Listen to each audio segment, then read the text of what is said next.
দর্শক, ছুটির দিনে বাণিজ্য মেলার সেখানে কেমন জমে উঠেছে কেনাবেচা আমরা জানবো এবং জানাতে সরাসরি আমাদের সাথে যুক্ত হচ্ছেন সহকর্মী মৌরিন মৌ।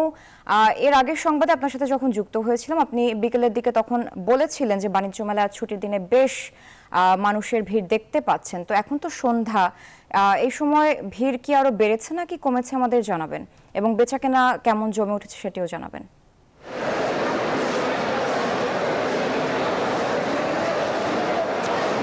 সারা 29তম আন্তর্জাতিক বাণিজ্য মেলার এটি দ্বিতীয় শুক্রবার এবং আপনি দেখতেই পাচ্ছেন আমার পেছনে অনেক ক্রেতা সমাগম এবং বাণিজ্য মেলা প্রাণ ফিরে পেয়েছে নিজের।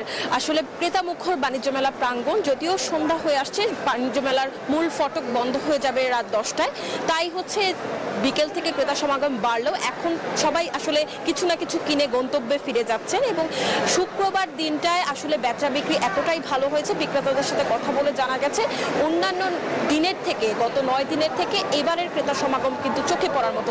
আপনি দেখতেই পাচ্ছেন যে আসলে উপচে পড়া ভিড়, পা ফেলার জায়গা নেই বাণিজ্য মেলায় এবং প্রত্যেক স্টলের মানুষ কিন্তু এসেছেন, বিভিন্ন বয়সের মানুষ এসেছেন এবং প্রত্যেকটি স্টলেই কিন্তু চোখে পড়ার মতো ভিড়। এবং এই বছর বাণিজ্য মেলায় গত 9 দিনে 3,25,000 মানুষ এসেছেন এই বাণিজ্য মেলায়, যেটি আজকের পর হয়তোবা 4 লাখে পদার্পণ করবে। এবং আপনাকে যদি আরেকটু বলতে চাই যে সাপ্তাহিক ছুটির দিনগুলোতে সকাল 10টা থেকে রাত 10টা পর্যন্ত বাণিজ্য মেলা ক্রেতা মুখর থাকে।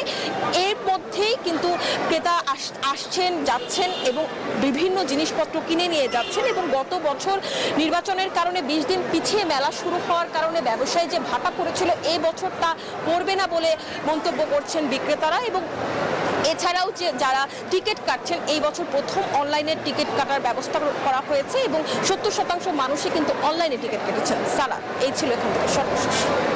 মো, আপনাকে ধন্যবাদ।